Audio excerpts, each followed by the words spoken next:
Olá, meu amigo, minha amiga, estamos de volta com mais um Portal do José.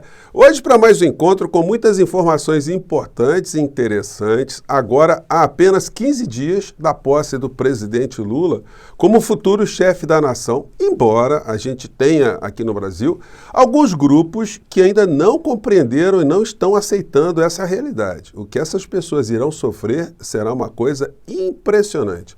Aqui mesmo no nosso portal, todos os dias eu recebo aqui, eu leio os comentários, de bolsonaristas, pessoas que acreditam profundamente que o atual presidente da República ele não vai deixar o cargo. Eles podem ver o caminhão de mudança, eles podem ver o Bolsonaro falando as coisas, as pessoas ao redor mostrando todos os indícios, ver que o governo Lula, apesar de não ter tomado posse, já está operando, que essas pessoas não acreditam. É impressionante, de fato, é um universo paralelo e impressiona a convicção dessas pessoas. Inclusive, quando fazem ameaças diretas ou ameaças veladas, né? Tipo, eu vou ver o que vai acontecer, espera, vai acontecer algum ato essa semana que vem, 72 horas. É impressionante. E como tem muito estelionatário nas redes fomentando esse tipo de ideia, porque o presidente da República atual simplesmente ele morreu, politicamente ele não está fazendo absolutamente nada, ele é um nulo e muitas pessoas ainda não perceberam isso, mas elas vão perceber e para elas será um choque, né? Não é por falta de aviso. Pois bem, mas estão acontecendo situações muito importantes nesse dia que eu quero compartilhar aqui com vocês, mas antes de mais nada, quero convidar você que está chegando agora no nosso portal a se inscrever, você que é muito bem-vindo, conheça os nossos outros vídeos. Se você gostar, compartilhe, dê seu joinha, mande seus comentários. Enfim, são essas participações das pessoas nos canais progressistas que têm funcionado como um muro de contenção à grande insanidade que se abateu sobre todos nós e que agora, felizmente, está indo para o lixo da história. Se você gostar mais ainda do nosso portal e tiver chance, se inscreva também no nosso clube de membros. Não esqueça sempre de fazer aquele protocolo que a gente sempre fala aqui, do joinha, comentário, enfim. É sempre importante. Sempre abrimos um chat aqui entre 5 horas e 5 e meia para bater um papo ao vivo com vocês antes de entrarmos no ar, tá bom? Então, vamos seguir em frente. Gente, coisas incríveis estão acontecendo aqui no Brasil, né?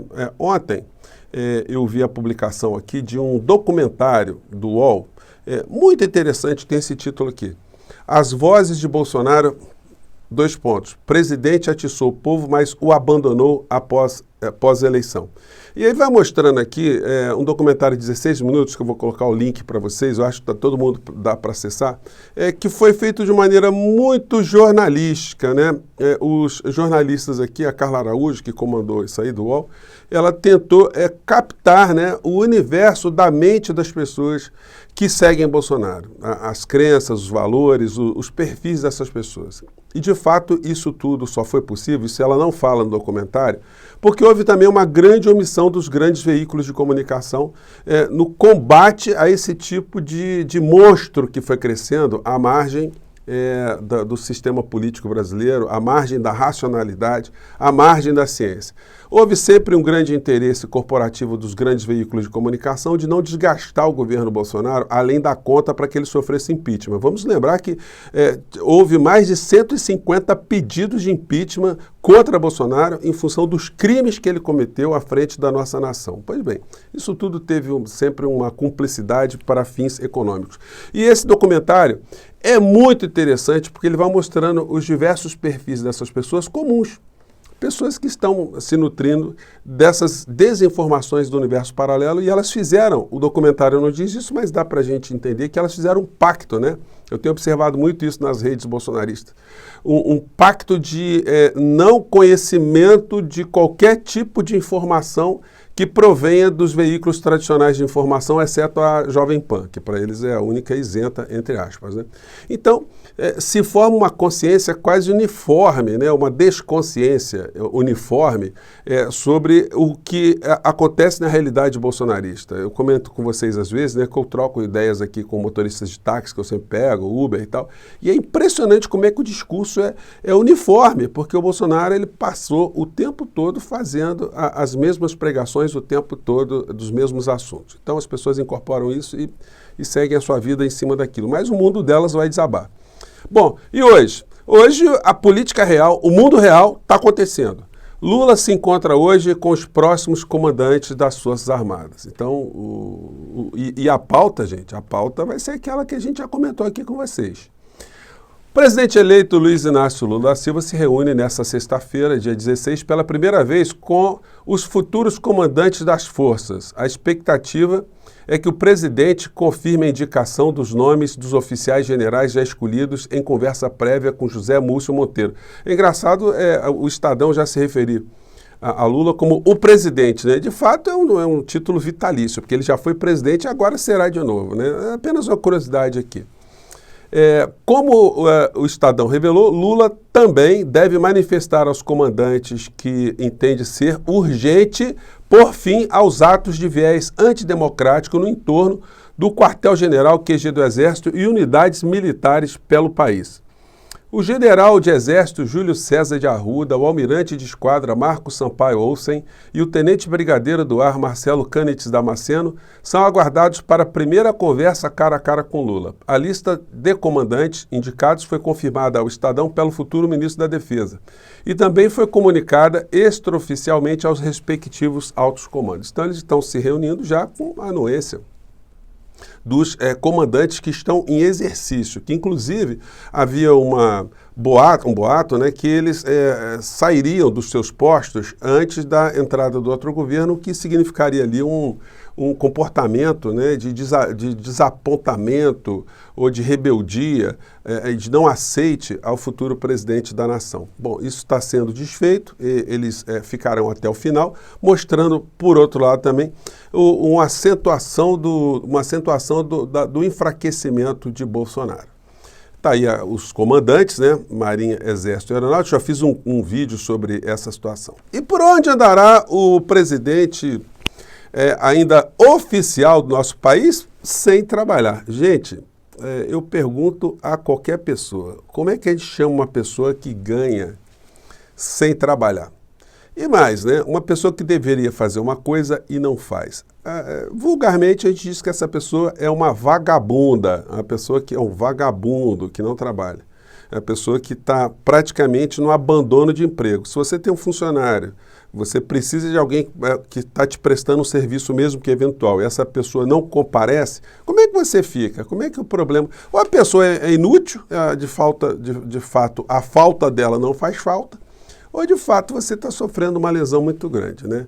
E esse tipo de abandono do posto está sendo ressaltado por alguns colunistas. Hoje tem uma coluna muito interessante, aliás foi de ontem essa coluna, da Thaís Oyama, com o seguinte título: Bolsonaro renunciou à presidência e age como Napoleão de hospício. Gente, ele está totalmente perdido. A matéria aqui a coluna da Thaís Oyama está muito bem escrita, muito simples, uma linguagem muito legal. Vou pegar alguns trechos para colocar aqui para vocês no nosso portal, na descrição do nosso vídeo. E tem uma coluna hoje no Valor Econômico de César Felício, cujo título é esse aqui: Governo Bolsonaro acabou antes do fim. E vai mostrando aqui todas as evidências. Gente, em qualquer lugar, de qualquer atividade séria, uma pessoa que está deixando uma atividade para ser substituída, se ela for uma pessoa correta, decente, honesta, o que ela faz? Ela procura facilitar a vida de quem vai entrar. Você está entregando um imóvel que você alugou, você não vai destruir o imóvel, se você for uma pessoa de boa índole. Você está saindo de um quarto de hotel, você não vai destruir as coisas no quarto de hotel. Você está devolvendo um carro que você alugou, você não vai destruir o carro. Você está saindo do seu emprego, você não vai destruir a mesa, arquivos, etc, do teu trabalho. Você está terminando um curso na faculdade, você não vai quebrar as carteiras, não vai quebrar o banheiro. Você está se curando de uma enfermidade no hospital, você não vai destruir o hospital. No entanto, o atual presidente da República, o que ele está fazendo é uma sabotagem. É um processo de acentuar a destruição daquilo que ele ainda não conseguiu destruir. Então, o fim dessa criatura está ficando cada vez pior. O lixo da história, que eu fiz a contagem regressiva aqui com vocês há quase 2 anos, durante quase 2 anos, que seria o local final dessa gente, está se confirmando. Pois bem, essas são as informações. É que o caminhão de mudança, né, que ontem... se o Bolsonaro está tão apegado ao cargo e ao local, por que está chegando caminhão de mudança? Chegaram 2 ontem. O que está saindo desses caminhões de mudança? Ou esses caminhões de mudança estão trazendo coisas? Estão trazendo o quê? Generais ali dentro para ajudar o Bolsonaro a dar algum golpe final? Pois bem, Essa gente vai gastar dinheiro com advogado pra caramba, como eu disse para vocês, estão fazendo aí, estão rolando a sacolinha para fazerem Pix aí para conseguir apoio. Agora, gente, tem alguns traços de profunda insanidade que qualquer pessoa percebe e que uma pessoa que está numa seita não consegue perceber. O Bolsonaro, quando ele fez uma elucubração absolutamente estapafúrdia relacionada à segurança nacional, já era para ele ter sido colocado em xeque ali, né? Do que eu estou falando?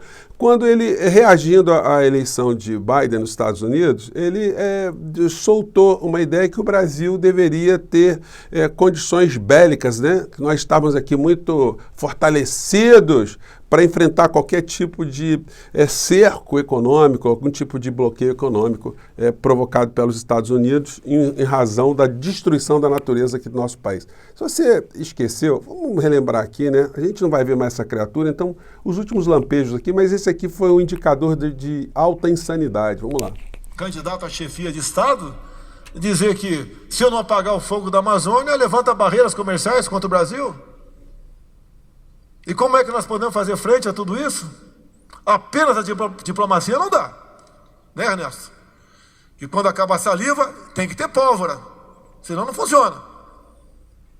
Então, um cara que diz isso para os Estados Unidos, então, olha só, já que não dá para a gente resolver os Estados Unidos, Biden, já que não dá para a gente resolver as coisas na saliva, então agora vai vir a pólvora, né? Agora vai vir o tiroteio. Pois bem, então uma pessoa dessa é um insano, né?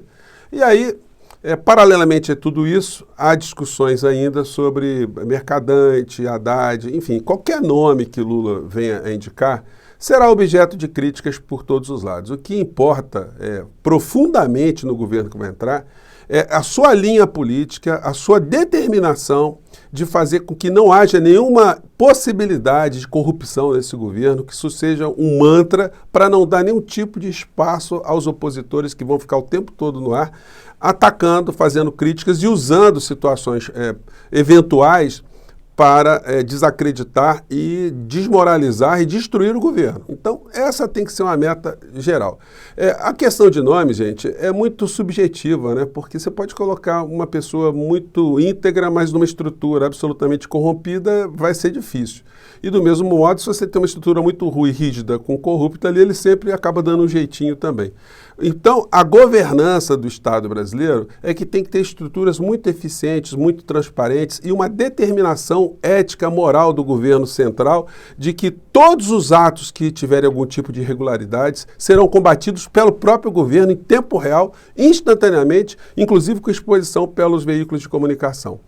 Mas muitas informações acontecem, né? Em dia que o PT, Centrão e Eduardo Bolsonaro votaram juntos para mudar a lei.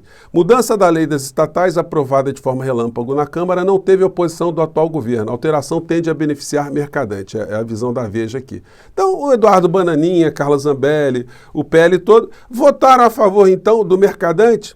Eles estavam interessados no Mercadante, estavam interessados ali em possibilitar flexibilização de tetas, né, para conseguirem negociar alguma coisa com o governo que vai entrar. Como eu disse a vocês, competirá ao próximo governo ter essa atenção total. E aí, para quem está reclamando do Mercadante no BNDES, alguém está se lembrando quem é o atual presidente do BNDES? O amigo do Bananinha. Quais são os predicados desse cidadão para ter sido nomeado para a presidência do BNDES? Uma pessoa que nunca trabalhou no serviço público e foi colocado ali para gerenciar esse banco, mas com uma tarefa, né? Para descobrir eventuais escândalos, né?